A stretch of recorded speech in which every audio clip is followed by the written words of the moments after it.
Okay, people, this is one I've been looking forward to. I got Sue Silverman, author of Selected Misdemeanors. Wonderful.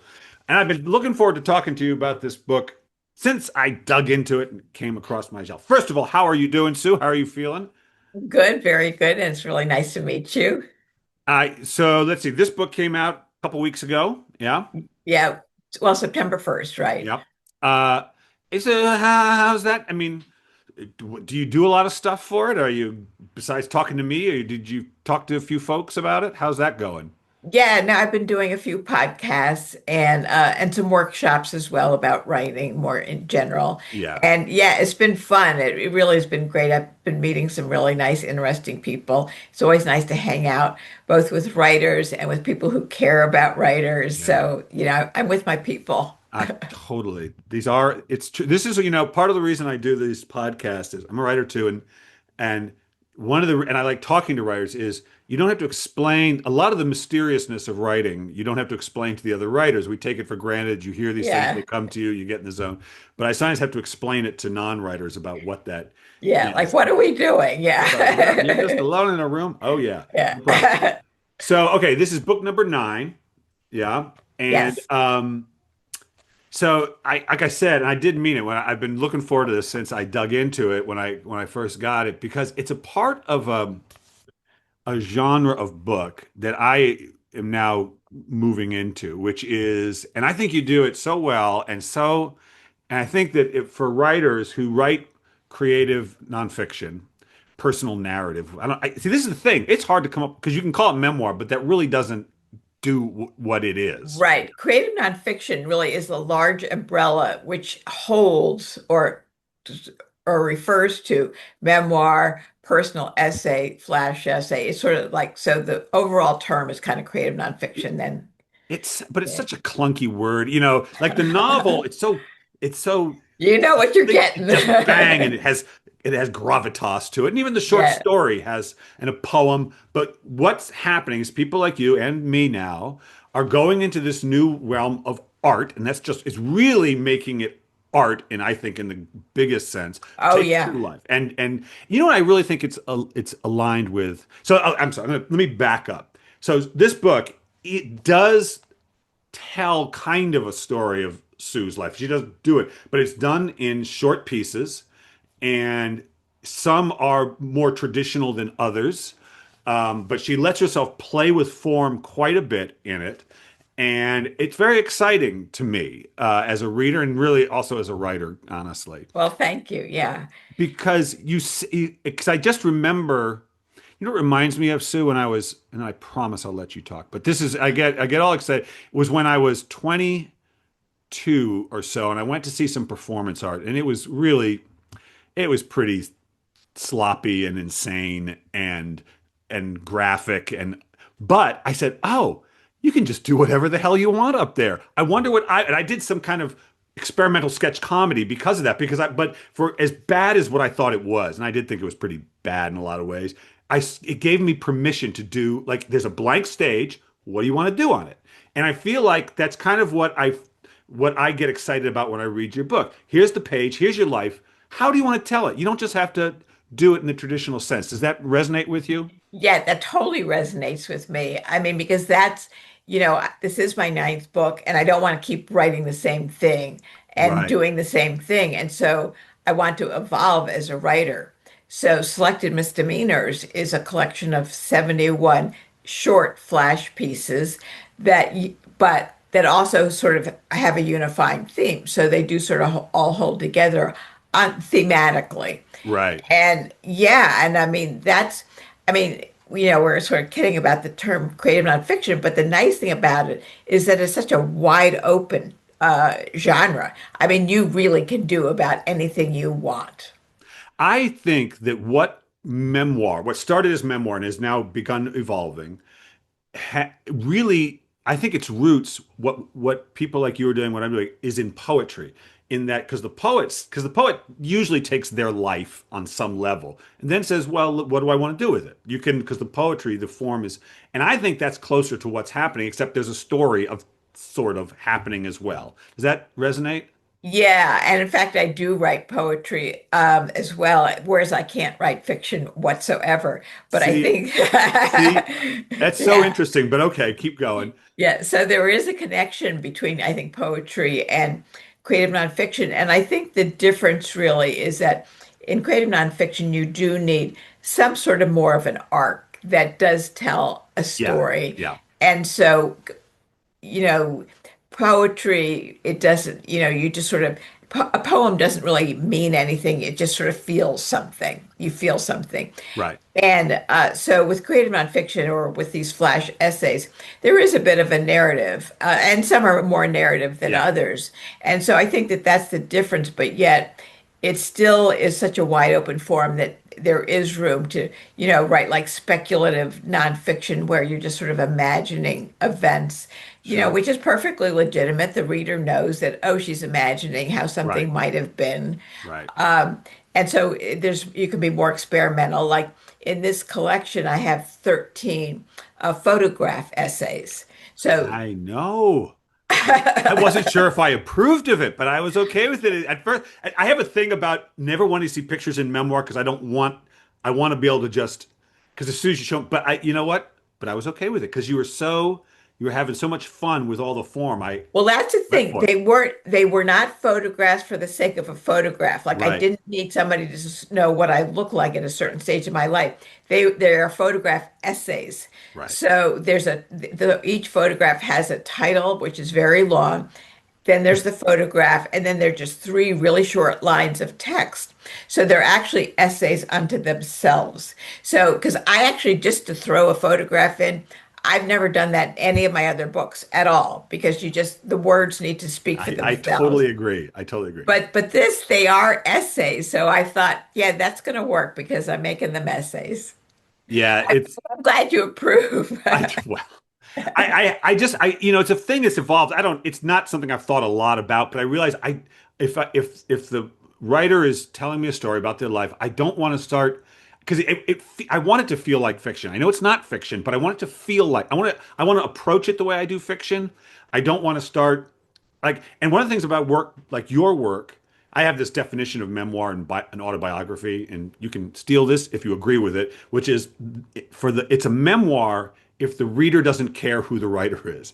In other words, they're reading it just because they want to be moved, entertained, inspired. Whereas autobiography, and I've read autobiographies, I'm reading it because I know who John Cleese is, and Oh, yeah. I want to know what John Cleese was doing at that. Like, but I don't know who you are, and I don't care. Right. I'll meet you. But when I'm reading it the same way I do. And that is the difference. I mean, autobiography is really something that celebrities or famous people write. Sure, Memoirs are people like me who I'm just telling you about my life. You can that's either right. be interested, but I'm not famous for having done anything. Right. It's just that I'm just going to tell you about my life and my experiences.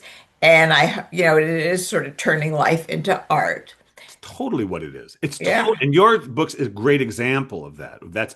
You're giving yourself full permission to make it an artistic experience. People have trouble with that because they're like, it's my life. I need to let everybody know what happened. Nobody cares what happened. It's not about what happened. No. It's about like that's more like an anecdote. Like, oh, here's what happened to me. Right. That's an anecdote. Yeah. But in creative nonfiction, it's finding the metaphor of the experience.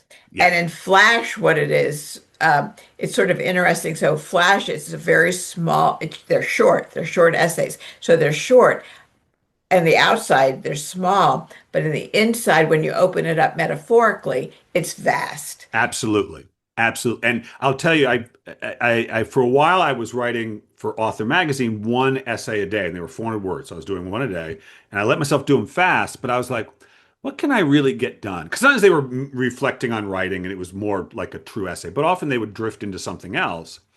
And I'd say, what can I get done in 400 words, really? Because I had been writing novels, but I don't anymore. But you got lots of time. You got all the time in the world. And I was like, what can I do? Can I tell a story in 400 words? Well, yes, you can, but and can it feel big? Can it feel big? And it And could. it can. Yeah. And the way to do that, as I say, is by finding the metaphor of the experience. Yes. And that's why. it's such this flash essay is such a cool form because you can have, I mean, some of my essays are like a paragraph, some are Yeah, longer, sure. about maybe 8 pages or so. But regardless of that, they're all pretty small, but yet you open it up and it has to, because a metaphor has to speak to the reader, so it has to be universal. That's right. Otherwise, otherwise it's just, well, this happened to me and nobody's going to Who care. cares? I always tell my when I teach memoir, I say, here's the first thing: nobody cares what happened to you. They don't care. If they like your book, they're going to think they do, but they actually don't. They don't actually care what happened to you. They care about themselves. And I love you say the metaphor, and it's really true. Like one of the things I'll do when I'm teaching is I'll say, okay, you're writing about riding a horse. It's not about riding a horse, but you are writing about riding a horse. You got to write about riding a horse, but it's not about riding a horse, but you are That's writing about right. riding a horse. Yeah, the horse has to be a metaphor for something. Right. But you don't want to lose track of the horse. It's strange. No, the You horse want, is going to be there. that's right. Right. That's right. Right. You do Yeah. something else really good in this. I think it's so important for people for memoirs in general, whether however you do it. In that, I think you establish the rules early on. You set up with the reader what to expect, the way you address the reader, the way you in the very first um, essay, really. And I think that's really important so that they know the rules of the game, so they know what to expect. They know they might hear from you a little bit, maybe, but not a lot, and that you're going to break certain what they think of as rules. And I don't know if you're aware of that in the early part of the book or not, but it was very helpful for me to know, right away in the first paragraph, I knew what we were in for. If you could, Yeah. I mean, I do like to sort of, the reader needs to be grounded in something that's tangible and real yeah, and sort of know what to expect. And it's just really, in many ways, being respectful of the reader. And yeah. I do feel like that's important. So, yes. Totally agree. So you said you're no good at fiction. Most writers who are like literary type people like yourself, Sue, uh, probably the novel is sort of especially of our ish generation. The novel was really the thing, wasn't it? The memoir didn't barely exist except for until No. Angela's Ashes, pretty much, right? And Yeah. I mean, like as an artistic form, Um, and so, did you try your hand at it? Did you try some fiction as a young Oh lass? yeah, I started out as a novelist. I'm going to write a novel. I spent 10 years Ouch. writing really bad novels. They're terrible. They're not published. But there's a big but here because those 10 years I was learning how to Yeah, write. that's And right. I was honing the craft of writing. So that when I actually did write my first memoir, I actually wrote the first book in 3 months. See, that doesn't But surprise me. Doesn't but I surprise me. but another way you would say I spent 10 years and 3 months That's writing right. it because all my novels were kind of autobiographical. I didn't have the courage yet to sort of claim my truth. Yeah, And yeah, but also nobody was talking or reading or teaching writing about memoir in any event. So I just figured, well, a novel. yeah. Um, What else is there to do if you're create? See, the thing is, you are creatively oriented, but you're not a poet, pure poet. So where do you live? But I'll yeah. bet you, if you like me, I remember the first time those essays. 'Cause I've been writing fiction, and I liked it okay, but there was something off with it. And then I wrote this first essay for this. This was in 2008, and this was really an essay where I talked directly to the reader, but it was in my voice, talking about fear, talking about creativity. And I remember finishing and going, "Oh." Okay, that felt totally different. That felt easier. That felt natural. And just could you just feel it as soon as you did it? The second, I mean, my first sentence of creative nonfiction, I thought, oh my God, this is See, it. isn't that weird? But that's just how Yeah. it was for me. Yeah. I was like, I was home. I had found my literary home.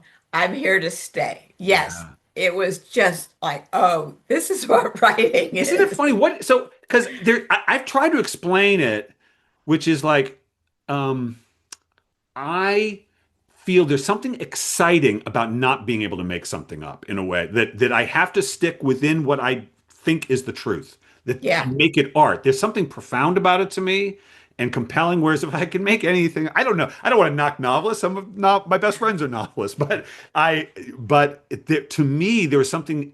added excitement to having to stick with what happened.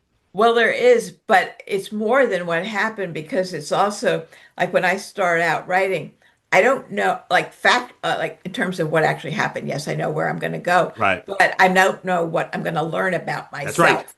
Yes, that's right. It's It's so discovery. it's about self-discovery, Yes. self-exploration, and that's what's really interesting to me. So, like, I'm never bored writing about basically myself because I don't know what I'm going to learn. I That's don't know what my metaphors are, and I could sit around and talk to you or just think about it for ages and still not know because it's the writing process itself. That's where I make the discoveries, is just sitting there at my computer day after day, just writing, and that's where I learn. And that to me is what's really interesting about creative nonfiction as a writer. yeah, it's like it's your life, but you're discovering it. Exactly, exactly. Because I really don't know who I am until I write it. That's right. And it's but it's true. And it's a hard thing for some people who have not done it to imagine that, well, it's your life. You should know. You should like because if you did know, and Why I have write it? Why why bother write it? writing? That's right. If I knew, why write it? It's where the fun is. And I'll tell you, Sue, when I'm struggling or feeling down about the work or not feeling inspired by it, the thing I go to is I remember what it's like to be surprised in my work, what it feels like to discover something. Go, oh, that's right. If it just feel like I'm cranking this out, because I write about the same kind of things, same in the same area a lot. I'm like, I think, oh, but what it is to discover just one sentence, and oh, Oh now I'm going yeah. somewhere new. Now Yeah. I'm And going then your somewhere new. whole world opens up, the whole piece opens up. It's Yes, really exciting. I know. I it is know. really sometimes one sentence, isn't it? Just the finally the thing clicks through, and you go, oh, I didn't. Now I know. Yeah.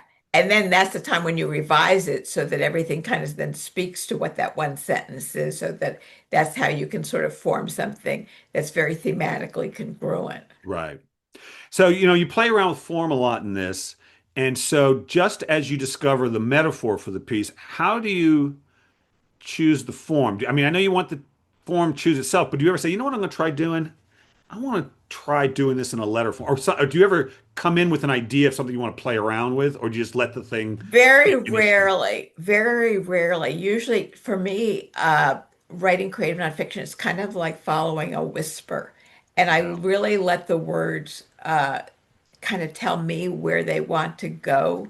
Do you start with a Um, thing, a moment, because usually you have to have some place you start, right? Yeah, and frequently. So, Selected Misdemeanors, there's 71 essays in it, and each one is sort of about an obsession of mine. I mean, I'm a very obsessive person, which is very good if you're a writer Yeah, because it's we write good. our Yeah. obsessions. So, first, I sort of have my obsessions, but then I really have to get a kind of a tangible image that the piece revolves around. Like, for example, in you held up the book, but Selected Misdemeanors. So on the cover, there's a Oh, goldfish there. yep. He's belly up, sadly, Oh, but right. Yes, he yes, is. Oh, yes. Yes, he he's is. So, so this goldfish is in an essay, and so the essay basically is about a boyfriend who doesn't really love me as way he should, and he goes off to boot camp in the military. So one of my so initially for company, I buy this goldfish. But then I commit one of my misdemeanors, which is that I have an affair with his roommate. But then the roommate breaks up with me.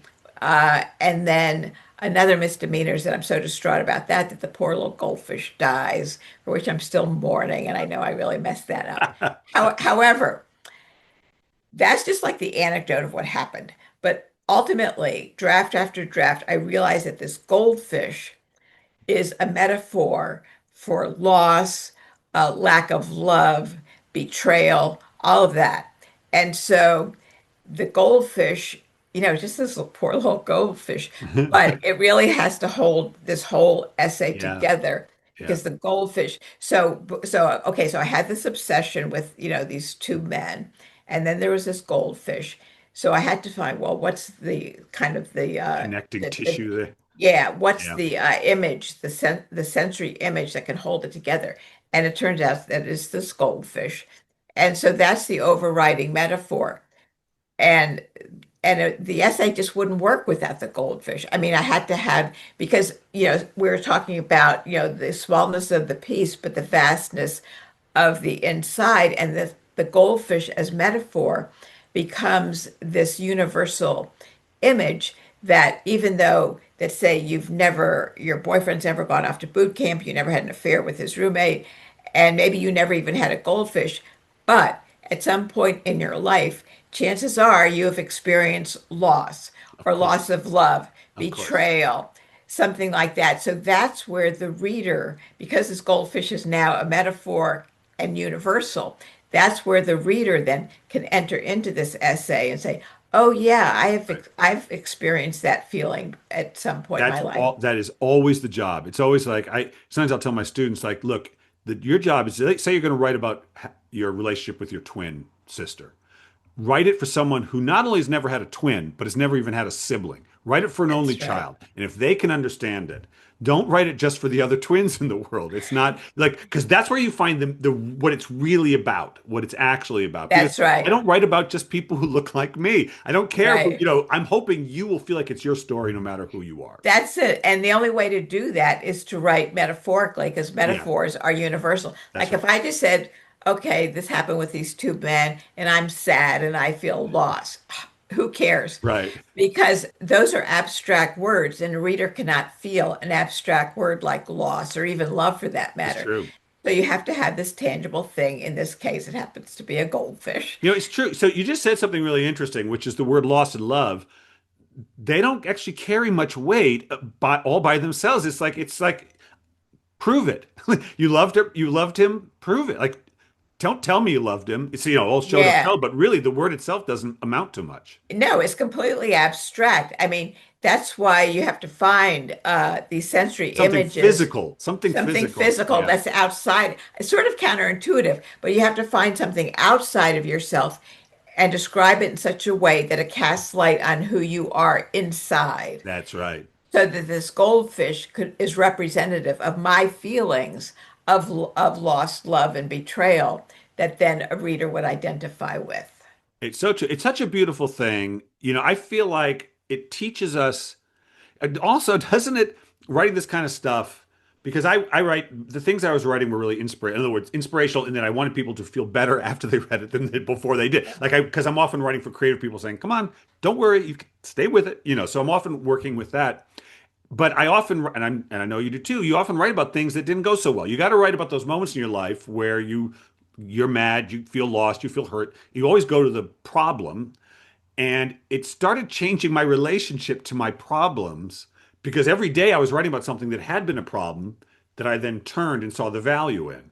And I don't know if you've had that feeling, but it has completely changed. Like I said, my relationship to trouble, to difficulty, to being a victim. Like I almost can't, I really don't see myself ever that way. Does that make sense? Because we're having to take our life and find the value in every crappy thing that Oh, ever, quote, happened absolutely. to us, right? Or we That's did. Yes. I mean, because through writing, I now I don't regret anything I've done or anything that's No. happened to me Uh-uh. because I've been able to turn it into art and understand it. And, like with these flash essays, I mean, I sort of think of flash as kind of, well, they're small moments of beauty, but they're also like miniature moments of betrayal, Yep. snippets of loss. But Yep. you're finding, I mean, it's just like we're discovering who we are. I mean, Yeah. so how can you feel bad about that? Who you really are. Yeah. Not who you think you are or should be, but who you actually, and it's always and I think it's always something lovely. It's always something beautiful at core, something complete and nothing to, something not just not be ashamed of, not even to be proud of, but something that is, and that exists, I think, to some degree within everybody, even. Yeah, yeah. And and whoever, if you have writers listening here, I mean, just, trust your story, believe in your story, write your story, because if you don't write it, nobody else No, will. It's no. lost forever. Yeah. So just claim it, and go for it. And everything, there's meaning in everything. Everything. Everything. There's a great line in the theater. There's no small parts, only small actors. And I, Yeah, I feel like in writing, it's like, there's no small story. There's no such thing. I tell my students, the first time I got paid a lot of money to write something, it was about eating an oyster. That's what the there story you was go. about. Yeah, And I it was mean, big to me. yeah, I mean, we've got a dead goldfish, and That's you can right. make a whole, Who and you cares? make, Yeah, but and you can make it into, something meaningful. And so, Oh, we can have these big events that happen to us in our lives, of course, but when you think about it, all of the tiny moments, the small increments of time, that's really what life is. yes. It's made up of all these small increments. So why just ignore them? I mean, make meaning of them. We would have nothing to do, Sue. We'd have nothing to write about if we ignored them. Because you're like me. I think you're like me. Like I always say, I write about my life, but nothing happened. I don't really, I don't climb Mount Kilimanjaro. I don't go to war. I don't, All I sit right. around, I talk to people. It's been most of my life. Do you ever now that you're a wise soul and you've been writing for so long, do you ever listen to people complaining about their life sometime and think, oh, that's a story. I don't know if you know that, but you're complaining about Oh, something which if you yeah. turned it, you'd have something good there. Yes, absolutely. But I also hear people say, "Oh, my life is so boring. Nothing ever happens. I have nothing to say." And I say, "Yes, you do." Yes, you do. Be but it's believing believing in it and taking the time to really dig into it and find out what the meaning is in this moment. Yeah. And you have to believe your life that every moment has meaning. I can't, that's when people talk, when I hear people talk about equality, I'm all for it. But I think the deepest equality to understand, which is what I've really come to understand through writing, is that every moment is equal. That every life is equal, but every moment in every life. I don't care if you live in a townhouse or on the street, they're all equal in their potential for meaning and value. I love that because you are the only other person I've ever heard say that other than myself. Hey, hey, my Yay. memoir sister. I love it. Yeah. Yeah. Because it's true. Yeah, it's absolutely true. Yeah, and it's a strange thing because, and it's one of the beauties of art because if you told someone when there's a lot of, look, you and I are kind of lefty in our politics, and there's a great desire on the left for everybody to be treated well, which I am all for. And there's another part of my mind which is, but at the same time, every moment has potential in it, even in your worst times. Don't knock the worst time. Not that you should want people to have the worst times, but you and I know that is where we have grown. That's where we learned. That's our life too. All our Yeah, struggles. that's right. Yeah. I mean, it's just, you can find meaning in absolutely anything. Yeah, it's beautiful. Yeah, Yeah. there's no thing too small, but it does require you to love it. Yes, to be obsessed with it. Yes. Do you I have mean, honor go your obsessions, just honor them. absolutely yeah, hopefully because I wasn't obsessed with fiction writing, I realized. Yeah, no, I wasn't either. I wanted to write, but I wasn't Yeah. upset. I wasn't on a granular level, like no, the little difference between what's right and wrong. Absolutely. Well, Sue, oh, I could talk to you for a long time about I writing. know, this is great. Selected misdemeanors. It's juicy. It's a lot of fun. It's really cool. Good job. Good job, Sue. Thank you. Listen, but I'm not quite done with you. We've sort of been talking about this already, but now I'm going to give you free rein to answer this question, which is think about all the writing you've done, even that fiction writing. If it's taught you anything about life, about being a human, what's it taught you? It's taught me that the importance of art, that it is about sort of the human condition, and that's the way we really make connections with each other. And sort of like when you think about sort of life and culture, what lasts? I mean, we're still reading ancient Greek tragedies. We're still looking at ancient Greek sculpture. So art is really what lasts. I mean, politicians come and go, wars come and go, all of that stuff does. But the thing that's constant is art. So whether you're a writer, painter, musician, whatever you are, just honor your art and just keep doing it because that's how we sort of open up our soul.